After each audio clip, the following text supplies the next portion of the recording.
ബ്ലാസ്റ്റേഴ്സിനായി പന്ത് തട്ടിയ മലയാളി താരങ്ങളിൽ ആരാധകർ ഇന്നും ഓർക്കാൻ ആഗ്രഹിക്കുന്ന താരങ്ങളാണ് സുശാന്ത് മാത്യു, CK വിനീത്, സഹൽ എന്നീ തുടങ്ങിയ താരങ്ങൾ.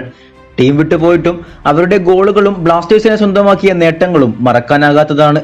നിലവിൽ സീസണുകൾക്കിപ്പുറം പുതിയ മലയാളി ജനറേഷൻ ബ്ലാസ്റ്റേഴ്സിനൊപ്പം പന്ത് തട്ടുമ്പോൾ അവരുടെ നേട്ടങ്ങളും മറികടക്കാൻ കെൽപ്പുള്ള താരങ്ങളായി അവർ മാറുകയാണ്.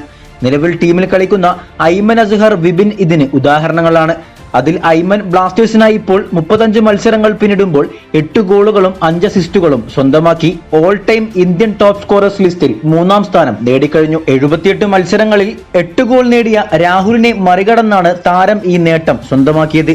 ഇനി മുന്നിലുള്ളത് 97 മത്സരങ്ങളിൽ നിന്ന് 10 ഗോളുകൾ നേടിയ സഹലും 43 മത്സരങ്ങളിൽ നിന്ന് 11 ഗോളുകൾ നേടിയ CK വിനീതുമാണ്. സോ താരത്തിന് വേണമെങ്കിൽ 1-ാം സ്ഥാനം വരുന്ന ISL സീസണോടെ സ്വന്തമാക്കാനാകും. അതുപോലെ പനമ്പള്ളി ഗ്രൗണ്ട് വിട്ട് ബ്ലാസ്റ്റേഴ്സ് ഇനി സെപ്റ്റംബറോടെ റെഡിയാകുന്ന സ്വന്തം ട്രെയിനിങ് ഫെസിലിറ്റീസിലേക്ക് മാറാൻ ഒരുങ്ങുകയാണ്. മറ്റുള്ള കാര്യങ്ങളിൽ ആരാധകരെ നിരാശപ്പെടുത്തുന്ന മാനേജ്മെന്റ് ഇതൊരു ആശ്വാസമേകുന്ന കാര്യം തന്നെയാണ് ചെയ്തത്. ഇതോടെ ഇനി ബ്ലാസ്റ്റേഴ്സിന് സ്വന്തമായി ട്രെയിനിങ് ഗ്രൗണ്ട് ഉണ്ടാകും. കൂടാതെ ഈസ്റ്റ് ബംഗാൾ രാഹുൽ KPയെ സ്വന്തമാക്കാൻ നിലവിൽ ശ്രമിക്കുന്നുണ്ട് എന്ന വാർത്ത വ്യാജമാണെന്ന് വ്യക്തമാക്കിയ മാർക്കസ്, ചെറിയ പരിക്കേറ്റ താരം കളത്തിലേക്ക് ഉടൻ മടങ്ങിയെത്തുമെന്നും പറഞ്ഞിട്ടുണ്ട്. കൂടെ തന്നെ ബ്ലാസ്റ്റേഴ്സിൽ നിന്നും മറ്റൊരു താരം കൂടെ ടീം വിടാനുള്ള സാധ്യതയും സൂചനയായി നൽകിയിട്ടുണ്ട്.